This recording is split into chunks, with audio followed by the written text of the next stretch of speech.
सचिन भाऊ गायकवाड असतील आणि नितीन भाऊ देवरा असतील, या सगळ्या लोकांना आपल्याला नगरपालिकेमध्ये पाठवायचं एवढीच आपली शुभेच्छा। आणि तुम्हाला आज शब्द देतो, हे दोन्ही पण नगरसेवक ते किंवा ते आमच्या वहिनी, या चारीपैकी कोणतरी दोघ जण नक्कीच त्या सभागृहात जातील एवढी मी इच्छा आज व्यक्त करतो। म्हणजे संदीप भाऊ असतील, तुम्हाला यायला घ्या संदीप भाऊ आपल्याला।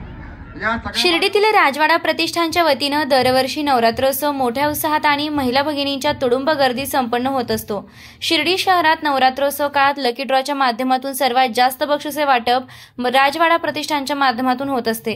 काल रात्री राजवाडा प्रतिष्ठानचे आधारस्तंभ प्रथम नगर अध्यक्ष कैलासबापू कोते तसेच सुधीर महाराज यांचा भव्य सत्कार सोहळा राजवाडा प्रतिष्ठानच्या सचिन गायकवाड, नितीन दिवर यांसह त्यांच्या मित्रपरिवाराच्या वतीने आयोजित करण्यात आला। भव्य 50 फुटी हार क्रेनच्या साह्याने आणण्यात आला होता, तर जोरदार फटाक्यांच्या आतिषबाजीत हा सत्कार सोहळा संपन्न झाला। यावेळी राष्ट्रवादी काँग्रेसचे तालुका अध्यक्ष संदीप सोनवणे, माजी उपनगराध्यक्ष हरिश्चंद्र कोते यांसह मान्यवरांची उपस्थिती होती। प्रथम नगराध्यक्ष कैलासबापू कोते यांचा सत्कार समारंभासाठी महिला भगिनींनी तुडुंब गर्दी केली होती। यावेळी गुजराती कलाकारांच्या वतीने गुजराती गरबा सादर करण्यात आला। अतिशय चपळाईनं व साफसफाईदारपणे गाण्यांच्या ठेक्यावर या कलाकारांनी नृत्य सादर करत महिलांना व उपस्थित मान्यवरांना मंत्रमुग्ध केलंय। यावेळी कैलासबापू कोते यांनी आपल्या मनोगतात राजवाडा प्रतिष्ठानच्या कार्याचं कौतुक करत आगामी नगर परिषद निवडणुकीत सामाजिक धार्मिक कार्यात अग्रेसर असणाऱ्या सचिन गायकवाड आणि नितीन देवर या दोघा युवा नेत्यांना नगरसेवक करण्याचं उपस्थितांना आवाहन करत राष्ट्रवादीचे तालुकाध्यक्ष संदीप सोनवणे यांच्या खांद्यावर अप्रत्यक्षरित्या यांना नगरसेवक बनविण्यासाठी प्रयत्न करण्याची जबाबदारी दिली।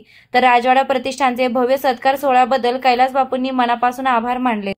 महाराज आहे आणि या कार्यक्रमाचे जे दोघ जण आहेत आपले नितीन भाऊ देवर, सचिन भाऊ गायकवाड, मी यांचे फार फार आभारी मानतो। यांनी सन्मान दिला और सर्व खेळाडूंना मी धन्यवाद देतो। राजवाडा प्रतिष्ठानच्या पुढाकारानं या कार्यक्रमाला उपस्थित असलेले सुधीरजी महाराज, आमचे मित्र संदीप भाऊ सोनवणे यांच्या पुढाकारातून हा कार्यक्रम होता। ते माझे मित्र आणि सहकारी नितीन भाऊ, सचिन भाऊ, दत्ता भाऊ, सचिन भाऊ आणि उपस्थित असलेले पुण्याहून आलेले माझे मित्र राहुल भाऊ, शुभम भाऊ आणि उपस्थित असलेले बंधू आणि भगिनी यांचं मी प्रथमतः या नवरात्र महोत्सवाच्या निमित्ताने आलेल्या सगळ्या भाविकांचं मनापासून स्वागत करतो।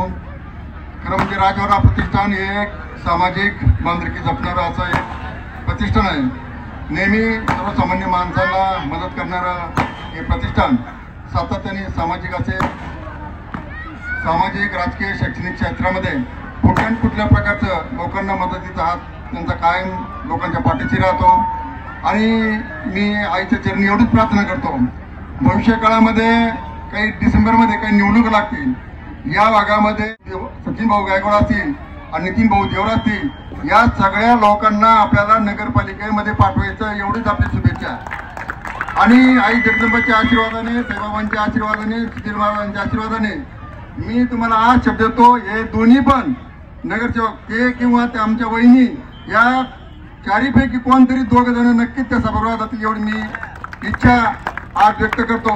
आणि ती पूर्ण करण्यासाठी सातत्याने म्हणजे संदीप भाऊ असतील, तुम्हाला यायला घ्या संदीप भाऊ आपल्याला।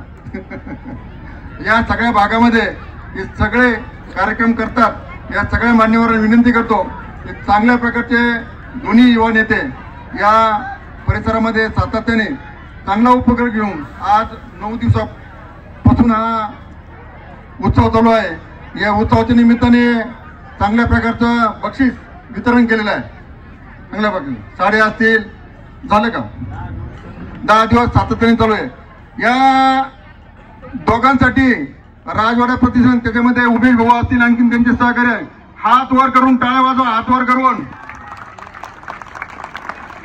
800 बक्षीस वाटले, टाळ्या वाजवा, टाळ्या वाजवा। या 9-10 दिवसामध्ये 800 बक्षीस वाटण्याचा एकमेव ही राजवाडा प्रतिष्ठान असेल। त्यांनी चांगल्या प्रकारचा सांस्कृतिक कार्यक्रम घेतले आणि महिलांच्या सुरक्षेची जबाबदारी घेतली, त्याबद्दल दोन्ही मान्यवरांचं मनापासून अभिनंदन करतो, स्वागत करतो आणि जगदंबेच्या चरणी प्रार्थना करतो का त्यांना भविष्य काळामध्ये चांगला यश देवो, त्यांचं आरोग्य चांगलं सुखाचं समृद्धीचं राहावं असं साईंच्या चरणी प्रार्थना करतो, आईच्या चरणी प्रार्थना करतो आणि थांबतो।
निमित्तानं राजवाडा प्रतिष्ठानच्या पुढाकारानं या कार्यक्रमाला उपस्थित असलेले सुधीरजी महाराज, आमचे मित्र संदीप सोनवणे यांच्या पुढाकारातून हा कार्यक्रम होता. ते माझे मित्र आणि सहकारी नितीन भाऊ, सचिन भाऊ, दत्त भाऊ, सचिन भाऊ आणि उपस्थित असलेले पुण्याहून आलेले माझे मित्र राहुल भाऊ, शुभम भाऊ आणि उपस्थित असलेले बंधू आणि भगिनी यांचं मी प्रथमतः या नवरात्र महोत्सवाच्या निमित्ताने आलेल्या सगळ्या भाविकांचं मनापासून स्वागत करतो. खरं म्हणजे राजवाडा प्रतिष्ठान हे एक सामाजिक बांधिलकी जपणारं असं एक प्रतिष्ठान आहे. नेहमी सर्वसामान्य माणसाला मदत करणारं हे प्रतिष्ठान सातत्याने सामाजिक राजकीय शैक्षणिक क्षेत्रामध्ये कुठल्या प्रकारचं लोकांना मदतीचा हात त्यांचा कायम लोकांच्या पाठीशी राहतो. आणि मी आईच्या चरणी एवढीच प्रार्थना करतो, भविष्य काळामध्ये काही डिसेंबरमध्ये काही निवडणूक लागतील, या भागामध्ये नितीन भाऊ गायकवाड असतील आणि सचिन भाऊ गायकवाड असतील आणि नितीन भाऊ देवरा असतील, या सगळ्या लोकांना आपल्याला नगरपालिकेमध्ये पाठवायचं एवढीच आपली शुभेच्छा. आणि आई जगदंबाच्या आशीर्वादाने, साईबाबांच्या आशीर्वादाने, सुधीर महाराजांच्या आशीर्वादाने मी तुम्हाला आज शब्द देतो, हे दोन्ही पण नगरसेवक ते किंवा ते आमच्या वहिनी या चारीपैकी कोणतरी दोघं जण नक्कीच त्या सभागृहात जातील एवढी मी इच्छा आज व्यक्त करतो. आणि ती पूर्ण करण्यासाठी सातत्याने म्हणजे संदीप भाऊ असतील, तुम्हाला यायला घ्या संदीप भाऊ आपल्याला या सगळ्या भागामध्ये हे सगळे कार्यक्रम करतात. या सगळ्या मान्यवरांना विनंती करतो की चांगल्या प्रकारचे दोन्ही युवा नेते या परिसरामध्ये सातत्याने चांगला उपक्रम घेऊन आज 9 दिवसापासून हा उत्सव चालू आहे. या उत्सवाच्या निमित्ताने चांगल्या प्रकारचं बक्षीस वितरण केलेलं आहे. चांगल्या प्रकारे साड्या असतील, झालं का 10 दिवस सातत्याने चालू आहे. या दोघांसाठी राजवाडा प्रतिष्ठान त्याच्यामध्ये उमेश भाऊ असतील, आणखीन त्यांचे सहकार्य आहे. हात वर करून टाळ्या वाजवा, हात वर करून 800 बक्षीस वाटले. टाळ्या वाजवा. या 9-10 दिवसामध्ये 800 बक्षीस वाटण्याचा एकमेव ही राजवाडा प्रतिष्ठान असेल. त्यांनी चांगल्या प्रकारचा सांस्कृतिक कार्यक्रम घेतले आणि महिलांच्या सुरक्षेची जबाबदारी घेतली. त्याबद्दल दोन्ही मान्यवरांचं मनापासून अभिनंदन करतो, स्वागत करतो आणि जगदंबेच्या चरणी प्रार्थना करतो का त्यांना भविष्य काळामध्ये चांगला यश देवो, त्यांचं आरोग्य चांगलं सुखाचं समृद्धीचं राहावं असं साईंच्या चरणी प्रार्थना करतो, आईच्या चरणी प्रार्थना करतो आणि थांबतो.